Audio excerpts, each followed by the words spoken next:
The wail of police sirens cut through the calm of our suburban afternoon in Willow Creek, a tidy neighborhood in suburban Ohio. I froze in the kitchen, a pot of vegetable soup simmering on the stove, as the sound grew louder, closer. Through the window, I saw two patrol cars pull into our driveway, their red and blue lights flashing like a warning. My heart sang not out of fear of the police, but because I knew why they were here. My 9-year-old daughter, Emily, sat on our front porch, her bald head gleaming in the September sunlight, a side effect of the chemotherapy that was both saving and stealing her life. She looked up, her hazel eyes wide with fear, clutching her quilted blanket. "Dad, are they here because I don't have hair?" she whispered. "I'm Tom Harrison, a 52-year-old police chief with 25 years on the force, and I'd faced plenty in my career crime scenes, standoffs, heartbreak, and nothing prepared me for this." Our neighborhood's HOA president, Margaret Walsh, had called the cops on my cancer-stricken daughter. This wasn't just a misunderstanding. It was a calculated act of cruelty, and it was about to unravel in ways none of us could have predicted. 3 months earlier, Emily's diagnosis of acute myeloid leukemia had turned our world upside down. We'd endured the gut punch of the news, the grueling first rounds of chemo, and the sight of her golden curls falling out in clumps. I thought the worst was behind us naively. I believed her hair loss was just another obstacle we'd overcome together. But I was wrong. The real battle wasn't just in the hospital.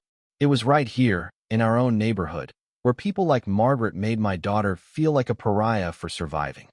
Margaret, a 58-year-old real estate agent with a penchant for power, had been relentless. Since Emily's hair fell out, Margaret had sent us 52 violation notices, each one a jab at my daughter's appearance. She'd photographed Emily reading on our porch, circling her bald head in blue ink with notes about community standards. She'd even suggested we consider moving to a place better suited for your circumstances. Now, she'd escalated to calling 911, claiming Emily's baldness was a public disturbance. I rushed to the porch as Officers Daniels and Carter, 2 of my own men, approached Emily. Daniels, a veteran who'd served under me for a decade, looked confused. "Chief Harrison? We got a call about a minor causing a disruption." Behind him, Margaret stood smugly, her arms crossed, a binder of evidence in hand. Emily's voice trembled. "Dad, did I do something wrong by being sick?" The scene unfolded like a nightmare. Margaret, in her crisp blazer, declared loudly, "This child's appearance violates our neighborhood's aesthetic guidelines. Her bald head is upsetting residents and lowering property values." I felt the air leave my lungs. This woman had dialed emergency services because my daughter, fighting for her life, didn't meet her warped idea of normal. Daniel's face hardened as he pieced it together. "Ma'am, are you saying you called 911 because a cancer patient lost her hair?" Margaret didn't flinch. "I'm enforcing rules everyone agreed to. Her medical condition doesn't exempt her from compliance." Emily's small voice broke through. "Dad, she told Mrs. Carter across the street that I look creepy. She said bald kids make the neighborhood look cheap." My rage was a living thing, but I knelt beside Emily, ignoring Margaret's tirade. "Sweetheart, you're not in trouble. You're the bravest person I know. Being sick isn't a crime." Her eyes welled up. "Then why does she want us to move?" "She said if I don't wear a hat, we'll lose our house." I stood, facing Margaret with the full weight of my authority. "Did you tell dispatch this was about a cancer patient?" Margaret clutched her binder tighter. "I reported a violation. Her condition is irrelevant." Officer Carter, usually soft-spoken, snapped. "You called emergency services over a sick kid's appearance? That's not a rule violation. That's harassment." The confrontation escalated as Margaret doubled down, pulling out a photo of Emily on our porch, her head circled with the words "aesthetic violation" scrawled across it. "This is evidence of non-compliance," she said, as if proud of her cruelty. Daniel stared, disgusted. "You stalked the child and defaced her image?"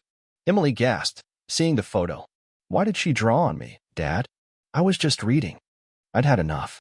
"Margaret, you've just admitted to stalking, harassment, and filing a false police report. That's not HOA business, that's criminal."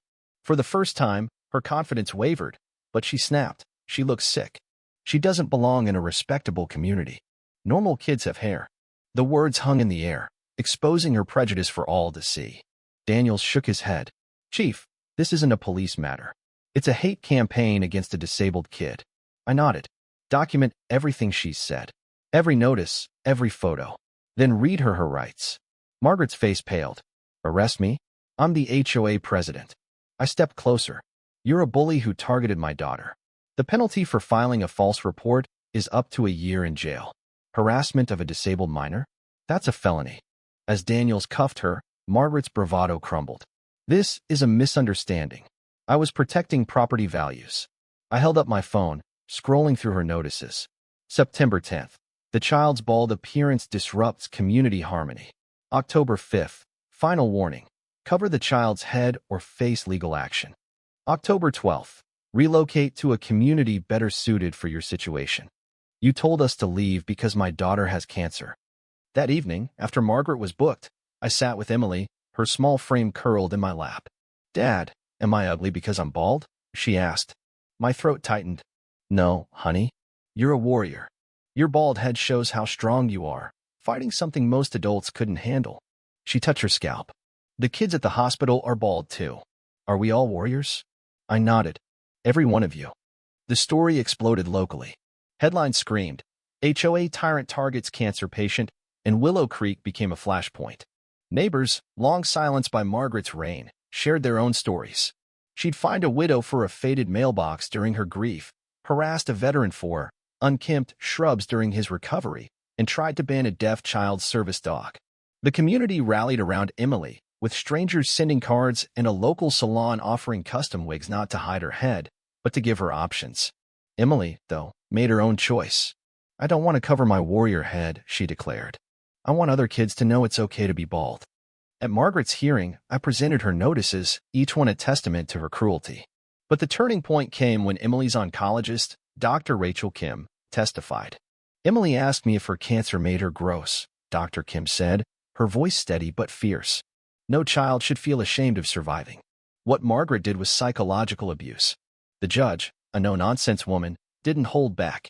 Your actions are a disgrace to any sense of community, she told Margaret, sentencing her to 8 months in jail, 3 years of probation, $60,000 in damages, and a lifetime ban from HOA rolls. The ripple effects were profound. Ohio passed Emily's law, banning HOA discrimination against medical conditions.